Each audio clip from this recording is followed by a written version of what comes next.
Drink with James, episode 40. They let me out of the conference room again. We are at the obscenely beautiful and lovely Meadowood Resort in Napa. Or is it the Napa Valley? I don't know.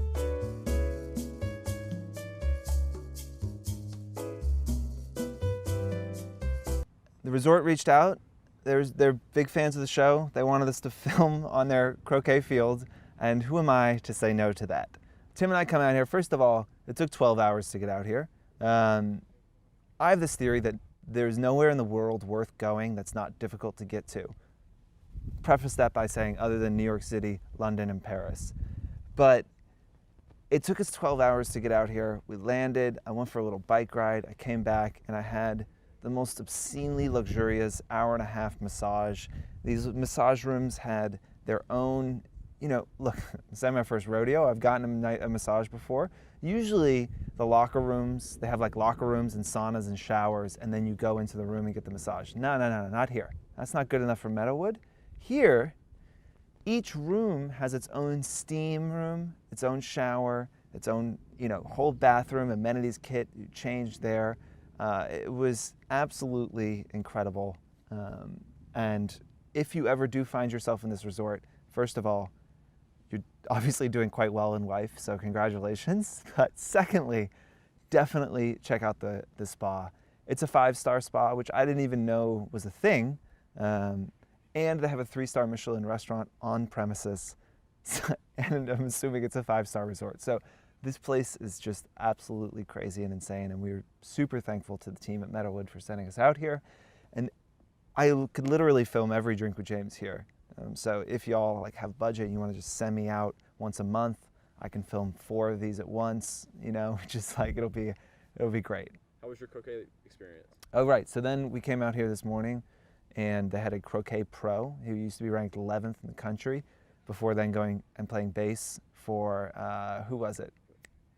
Who did he play bass for? I don't remember. It was a British, Tom Jones. So he was ranked 11th in the country.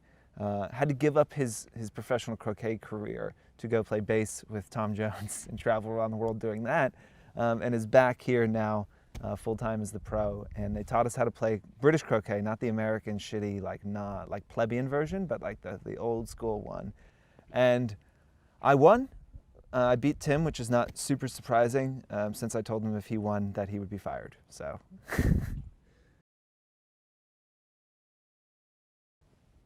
So let's get into questions. We already drank a bottle of champagne, so I'm running low on drinks. So let's get into the questions.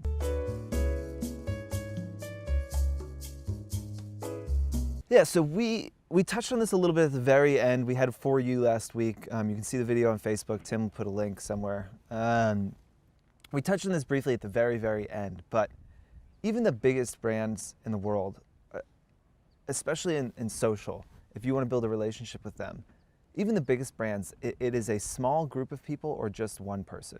Meadowood's a great example, right? They have over 500 employees that work here. It's a massive organization and operation, but there are really 2 people that work here that if you want to build a relationship with the brand that you need to know. So 2 out of 500. So you look at Gucci or you look at Procter & Gamble or Nike, there's always going to be usually just one person that you need to get in touch with and build a relationship to be able to work with that brand. So it can seem daunting to try and figure out how you work with these big companies, but you need to use the tools that we've talked about before, data.com, using LinkedIn, doing some digging to try and figure out who is the person that's going to be responsible for this and start with that person.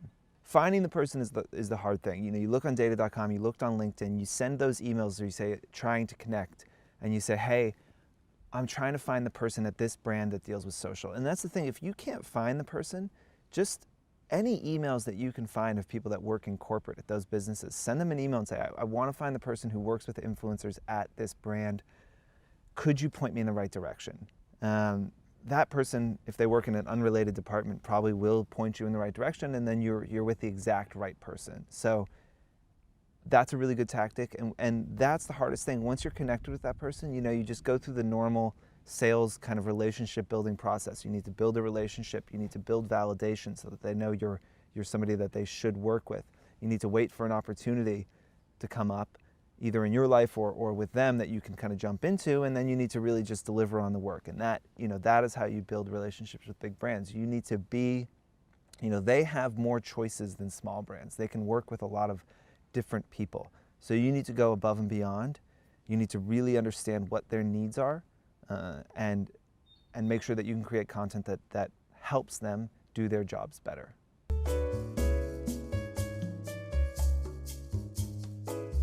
This question is twofold. If a brand reaches out and they want to gift you something, they just want to send you something, they often won't say any sort of key messaging or things they're interested in. For that point, I don't think a brand should have a huge amount of control over what you post, how you post it, things like that. If they're paying you, then they do have the ability to control your content a little better. We like to think about it as a fence, and we tell our brand partners that you should give influencers a fence to play in and let them play inside that fence, but make sure there's boundaries so they know, we're a luxury fashion brand. Here's 5 brands we don't want you to post about. We don't want you to post these kind of photos. We don't want you to speak about it in this kind of way. So they give you these kind of boundaries, and anywhere in the middle you can kind of play around in. I think as an influencer, if a brand doesn't give you boundaries, I don't think that means go ahead and post whatever you want.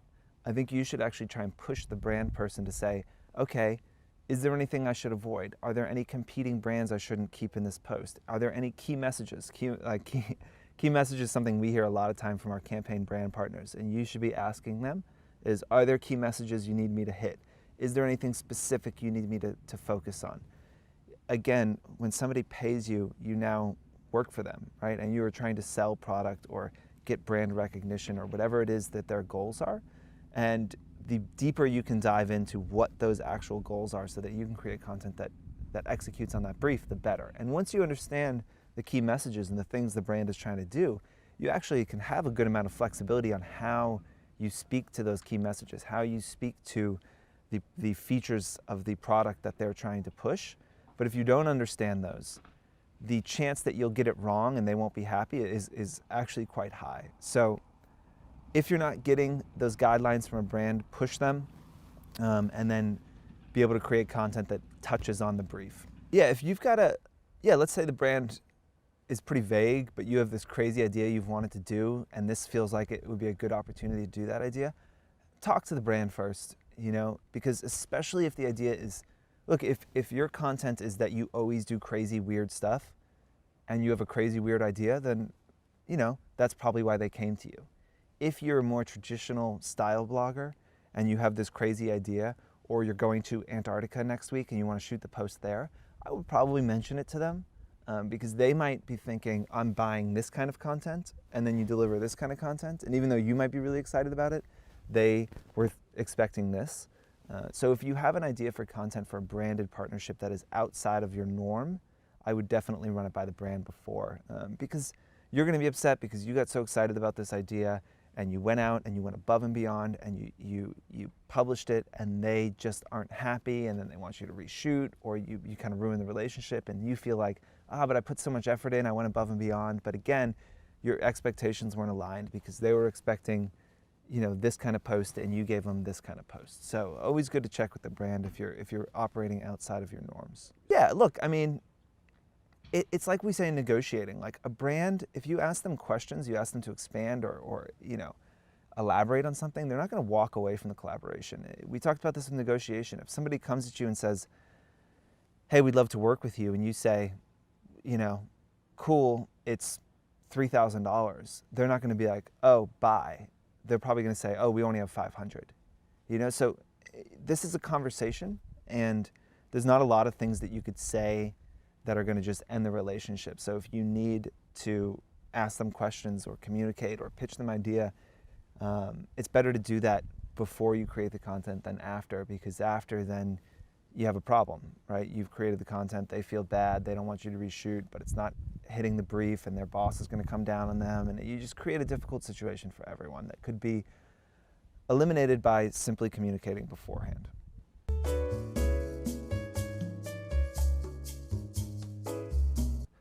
So yeah, I don't think it should be any big surprise that I love luxury hotels. This is a real great passion of mine. And let me just say again that Meadowood is really hitting the mark on all of the points. But how do you go about getting press rates? Again, it goes back to the first question, which is, there is always just a person that's responsible. Now, hotels is a strange business, because if you look at something like the Four Seasons is a management company for buildings, but each Four Seasons is independently owned and operated by different people. So it's a little bit different because there's not this normal corporate structure. So each hotel generally, if it's a decent sized hotel, has their own marketing and PR people. So it can sometimes be a little bit harder to find those people. In that case, what you want to do is try and find the PR company that manages that hotel group. So even though each Four Seasons is independently owned and operated as essentially as a franchise, they have one PR firm that does PR for the whole suite of brands. So that person could point you in the right directions for the Four Seasons down in Miami or Hawaii or wherever it is that you're interested in going. So you kind of have two options. You can find the brand person for that specific thing, and sometimes you can just pick up the phone and call the property and say, hey, who handles the PR for the property? I'd love to speak to them, and they'll give you that contact.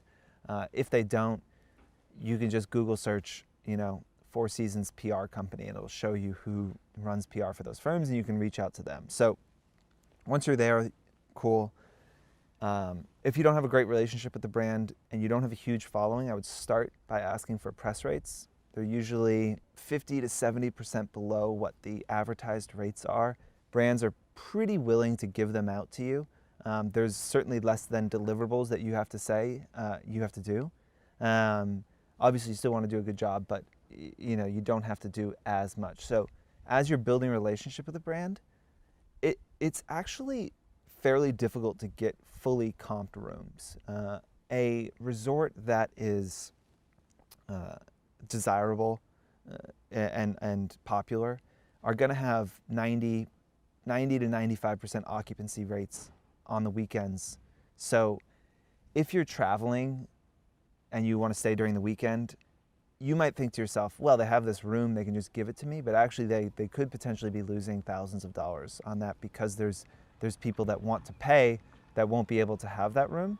So getting comped rooms is tough. It's easier, again, once you have a relationship with the brand. And as we talked about before, you start with a relationship and then you validate yourself. A really good way to validate yourself is by paying for the press rate, doing a great job, over-delivering on what you said you would do, giving them a bunch of great content, and then the next time you're in town, reaching out and saying, hey, I'm coming into town, wondering if we could do anything. Leave it a little open like that, and if they want to comp the room, maybe they'll jump in and say that. You could also say, I'm coming back to town, love to get a press rate again. If you want more content, we could also talk about a comped room.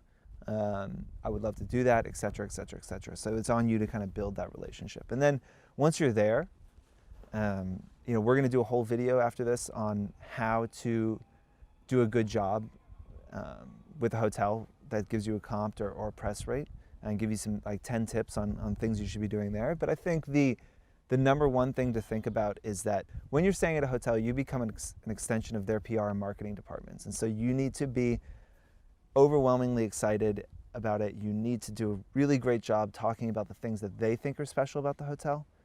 Going to a hotel and taking 2 outfit photos in front of it and tagging them is not enough. These resorts, they all kind of have the little things that make them special, and those PR and marketing teams are looking for ways to tell their story more effectively.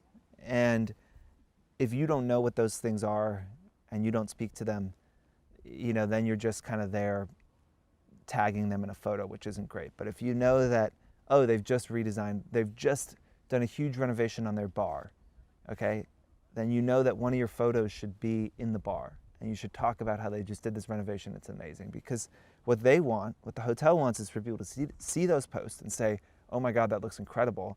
I'm going to Miami next week. I wouldn't have thought of staying there, but now I'm going to stay there.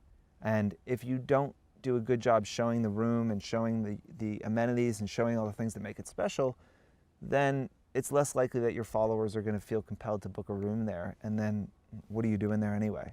You're not doing the brand any good. So Remember that you work for them and try to do a really good job and try and think, if I saw these posts, would it make me want to stay in this place? And if the answer is no, then you shouldn't post it. You should be posting something else. Look, I'm out of champagne, and wait, Tim, you said it was... It's just like, no, there's none left. Yeah, okay. Well, I'm out of champagne. I've got another video to shoot. I've got a 3-star Michelin dinner to eat later. I've got things to do, people. So I'm gonna leave.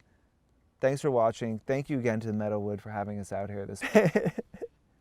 Thank you to Meadowwood for having us out. This place is completely insane, and we are gonna just, Tim and I are like children here. We're just gonna try and do everything. We have to go play tennis. We have to get into the pool. I think I may have to hit a drive on the golf course. Maybe play one more game of croquet. Tim's feeling a little bitter that I beat him. So we're out. We're out. Thanks for watching. See you next week.